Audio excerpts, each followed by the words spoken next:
How's it going, everyone? Welcome back to the channel. It is your boy King Calf, and before we get started, I just want to say thank you so much for all the views of my last video on Dragon Ball. I definitely got the most views on that video than I have significantly compared to my other videos, so just want to thank you all for the support. Part 2 of that is on the way. I have been working on that. We will be covering the Frieza saga, but I just want to start by saying thank you so much for all the support, and can't wait to give you part 2 of that series. So today we're going to be taking a break from anime. I did want to just give you guys, like a so far review on Mortal Kombat 1. I've been playing a lot of Mortal Kombat 1 lately, and you know, fighting game fans are eating good this year. And then early next year, we got Tekken 8 coming. I gave you guys some early thoughts on Street Fighter 6 back when the beta came out. Didn't do a full review. Maybe I'll do one for that game eventually, but I want to do one for Mortal Kombat just because Mortal Kombat is just one of those series that they just have so many reboots, and people are always so skeptical about how this new reboot is going to be. So just wanted to give you guys my thoughts on where we are so far. So with Mortal Kombat 1, like I said, they did a full reboot.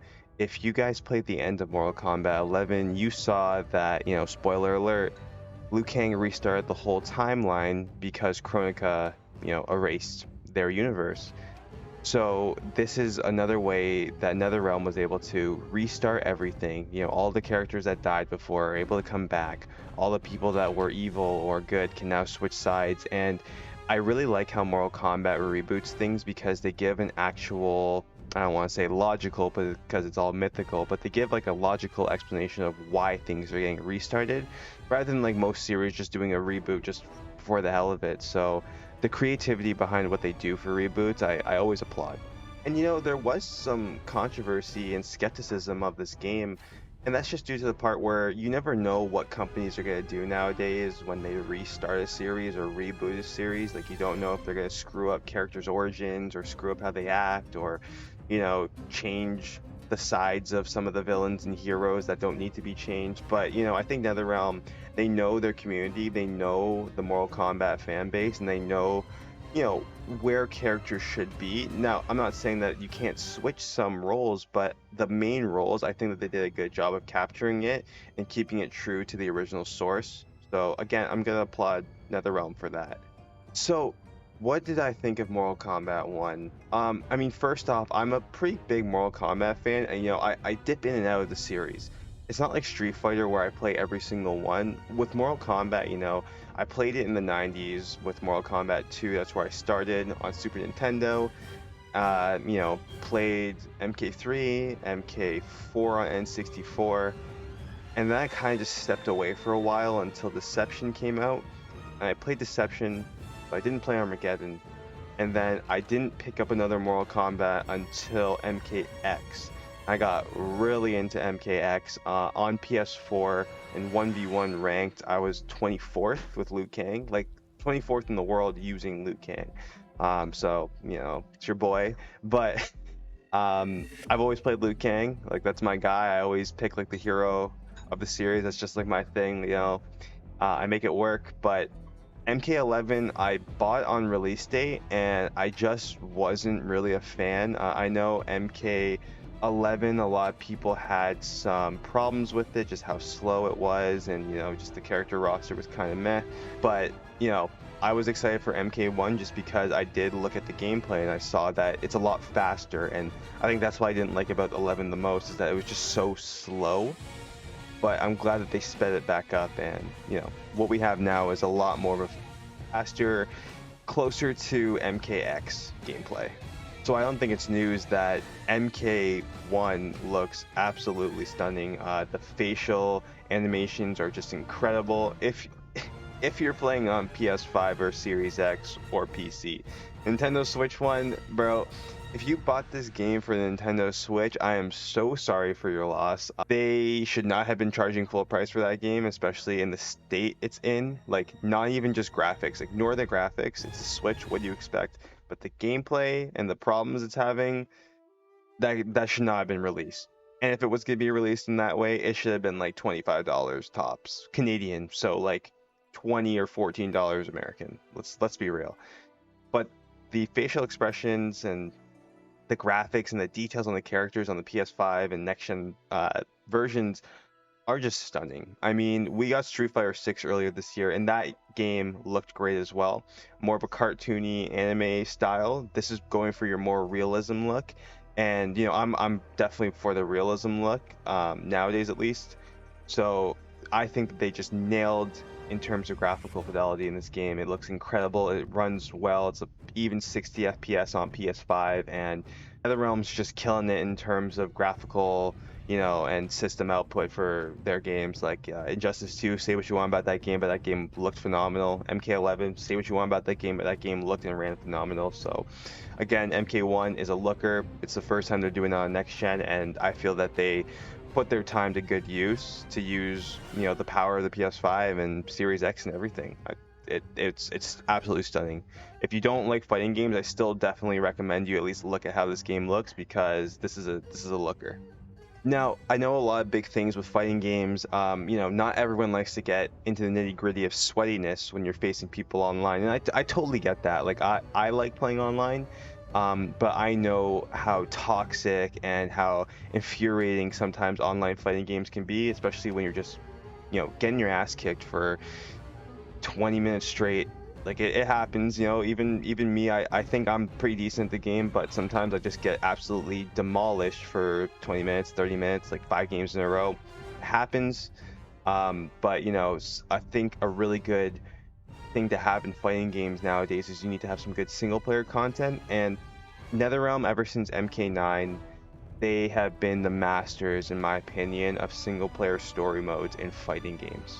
And you know, MK1, no difference. This is like a 5 to 6 hour story, great beautiful cutscenes, amazing voice acting, a great story, great action sets. You know, they put a lot of their budget in the single player in this game, and they've been doing that again since MK9, and I feel that their stories are just always top notch. And when a new fighting game comes out, I always hope that they're going to do something that NetherRealm does, and other companies and other fighting games have tried, but they never nail it. You know, like even Guilty Gear. I'm a massive Guilty Gear Strive fan, and they have a full story. But the thing is, though, it's just a story. There's no fights in between, and I don't like that. Like, I like to have fights in between. The story shows why the fights are happening. Like, I think that they did a great job of that. You know, Street Fighter 6, they had the World Tour, and that was a very cool idea, you know, making you create your own characters. It's like this giant hub that you can run around with. I liked it, but, you know, sometimes I just want your standard story, characters that are established, and I'm following through with it and fighting people, and MK1 nailed it. I think that this story mode is probably their best story that they've done. In terms of the actual storyline happening, I think that this is the best story that NetherRealm has done since they've adopted this whole single player style that they're known for now. And again, like, this is a reboot, so we're pretty much starting from the beginning again with established characters. You know, Liu Kang is now the God of Fire. He's pretty much taking over what Raiden was always. And we have a younger Raiden, we got a younger Kung Lao, we got, you know, Melina and Katana. They're actually acting like sisters. Melina is not just a clone of Katana anymore. And, you know, people like Reptile are like switching sides. Baraka, I couldn't believe what they did with Baraka. Like, I loved Baraka in this game. And there's a small twist as well later in the story, which, you know, is a hit or miss for some people. I think that the twist was pretty good. I actually didn't see it coming, but, you know, the villains are great. You know, Shang Tsung is always a scene stealer, in my opinion. Like, every time he's on screen, like, I'm always glued to him, just because his persona and the actor who's playing him, he seems like an evil genius mastermind, and I just feel like they nailed it completely. So the story mode, great, great 5 to 6 hours to play. I definitely recommend the story mode. Even if you're not going to play this game, I definitely think that you should look at the story on YouTube. If you're into the Mortal Kombat universe, I definitely recommend you check the story out. Other than that, we have Invasion mode. Invasion is now replacing the Crypt. That, I believe the Crypt has been around since Deadly Alliance, but the Crypt is no more. We have Invasion, and Invasion's interesting. You're on a pretty much like a board game. You pick the character you want, you pick the cameo you want, and you're going, spot place by place. There's sometimes some puzzles and some secrets you can do, but you're pretty much just going in every square and doing a fight or doing a test your might. And I'm kind of torn with Invasion. I feel Invasion is good, but it's very repetitive. It's just fights with, maybe they'll have some challenges to go with the fights, and it keeps things a little fresh, but overall you're just going spot by spot doing fights, and it does get a little tedious. And then once you finish, you get to the next board, and apparently this is going to be changing every season. So right now we're in the season of fire.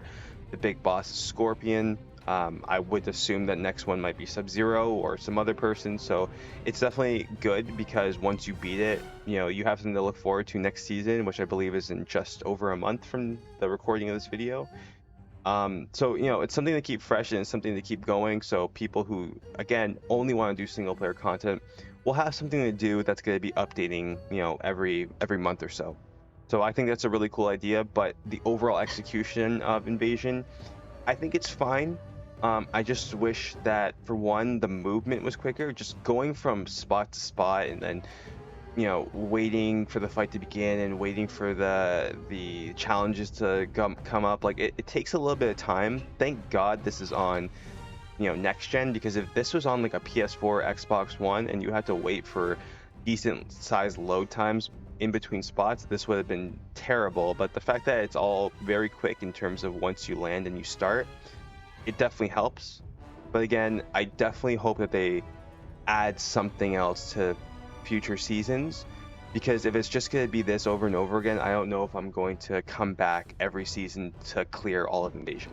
Then we got Towers. Towers are your standard Mortal Kombat, arcade mode pretty much, where you go through a certain amount of fights and then there's an ending and a boss, and it's fine. It's good to practice on, if you want to get some real world practice before you jump online. I think Towers is a good way to go, especially if you go on the very hard difficulty where the computer actually is doing combos and actually almost button reading what you're doing. But I think Towers is fine.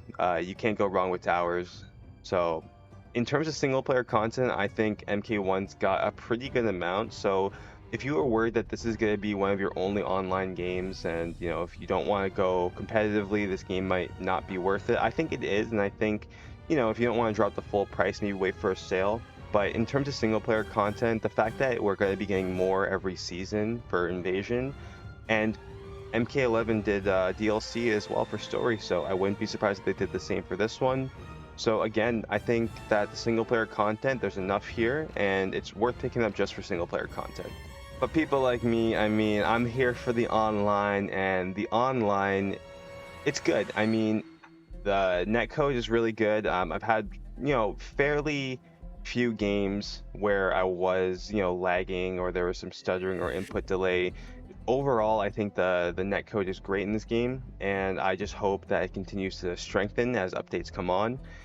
There was some controversy about player one inputs hitting more. I can't remember the exact details of it, but I know that NetherRealm is looking into fixing that, and I hope they do, because with a competitive fighting game, you have to make sure that every fighter is on equal fields.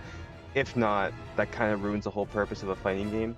But I'm sure it's something very small. I haven't noticed anything. Like, I'll be player 2 and I'll still be kicking ass, so I don't know how impactful this is to the actual game, but we'll see. We'll see what happens, and I'm sure more information about it will come out as time goes on. So the online's good, single player is good.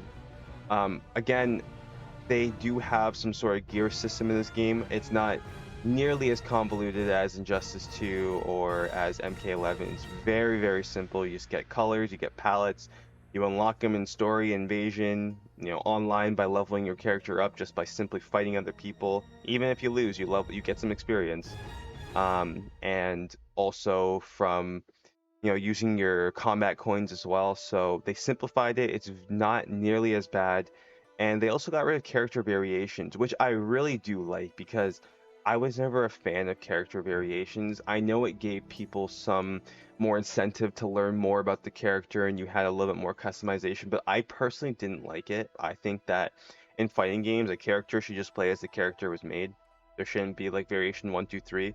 Maybe you can change like assist stuff in, assist-based fighters, but this game, I think I'm really happy that they went back to just, Liu Kang is Liu Kang, Scorpion is Scorpion, etc. So the big thing about this game is the cameo system. Cameo system is where you pick a different character and you use them as an assist, player. So similar to Marvel vs. Capcom, except you're not actually controlling this person. You're not switching characters. It's not like a 2v2 fighter like some of, Dragon Ball Fighters or MVC. This is just a 1v1 fighter, but you have an assist character who's a cameo. So, you can be a Liu Kang and you can have Kung Lao come and just do a couple of attacks that can assist you in combos. And, people were initially very skeptical about this system because, Mortal Kombat has always been known as a 1v1 fighter. It's just two guys duking it out, ripping each other's heads off, etc. But they wanted to add something new. And, at first I was a little skeptical about it. But once I saw the beta gameplay and how there's just so much more creativity in your combos and the things that you can do, I thought that this was a great way to keep the series fresh. We have a lot of 1v1 fighters, so why not throw a little bit of spice in it? And I think that they did a good job.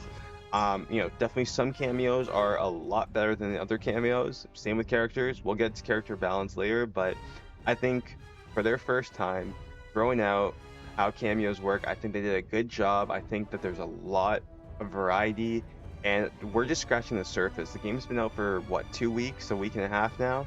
We have no idea how some of these cameos can actually work with other characters, and more things are going to come out, every day. So I'm excited to see what happens. I'm excited to see the new cameos that they release. I'm excited to see the new characters that they release. That the combat pack, expensive as hell, but they got some pretty sick characters. I'm excited to see how Omni-Man is. I'm a huge Invincible fan, and Omni-Man, I'm calling it now, I think he's gonna be broken. I think he's gonna be broken, but we'll see. We'll definitely see what happens. And man, just like all of this just makes the game so fun. Like I'm having such a fun time in this game. Sure, there's some frustrations. Some characters are broken. Kenji, okay, I'm not even gonna pass all over this. Kenji is the most broken character ever. He literally destroys the fundamentals of this game, but I digress. Whatever. I just am having so much fun with this game. There's so much more that's gonna be coming soon. Like we're at the early stage of this game, and at the early stage of fighting games, there's just so much nuance to it, and I'm just excited to see where this game goes, where the balance patches go. Are they gonna add new mechanics? Are characters gonna break the game in other ways? Like I'm excited to see all of this. And so far, MK1, I'm saying it right now, say what you want, this is my favorite fighting game this year. I liked Street Fighter 6, but I don't play Street Fighter 6 anymore just because I felt how that game plays, it's just not my type of thing. I like aggressive, offensive fighting games, and I don't know. Street Fighter, it's too defensive. People are just playing footsies too much, and that's how Street Fighter is played. If that's your thing, Street Fighter's sick, but I like the aggressiveness of MK1, and yeah, this game is just so far, I'm absolutely addicted to it. So overall, I mean, I'm absolutely loving MK1. I'm going to keep playing this game. I'm going to try and keep up with this game. Like, I'm not going to drop this. When Tekken 8 comes out, I'm going to play Tekken 8, but I think MK1's going to be the fighting game I'm going to focus on the most right now, unless they mess up. You never know if they do, but I really hope that this game just continues to improve. But yeah, I mean, if you were having any hesitations about MK1, I definitely recommend trying it out, or at least watch the story. The story is really sick. I'm really excited to see what they do with the next installment of how they're going to continue the story. They're finally doing my boy Liu Kang justice, because they've just been shitting on him for way too long, and like I'm glad what they're doing with him. Like he's really sick in this game, so I'm excited for, if you're a Liu Kang fan, I'm excited for you to see this. But yeah, guys, thank you so much for watching. I really appreciate you guys sitting here and listening to me talk about MK1. Game's a banger. Game's an absolutely banger. I've been streaming it a lot too. Definitely come check me out on Twitch. See how competitive I get. Sometimes I get pissed. Sometimes I'm happy. Another thing I really like about this game is that you can talk trash in the actual fighting, like the actual match. Most fighting games, you can't talk to each other unless you go into a party. This game, like, just hearing some of the randoms, the shit that they say when you're beating on them is just the funniest thing ever. But yeah, I highly, highly recommend this game, uh, except on Switch. If you only have a Switch, do not get this game. Wait for it to be fixed, and if it doesn't get fixed, wait till you have a PC or like a next gen console. Do not get this on Switch, please. I beg you.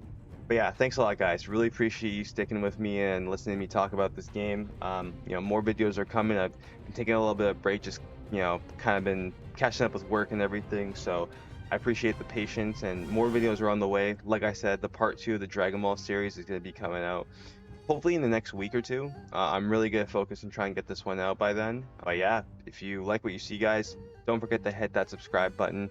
Definitely come check me out on Twitch, King Calf, same username. And I hope to see you guys soon in the next one when we talk about Dragon Ball. But until then, I'll catch y'all then. Peace.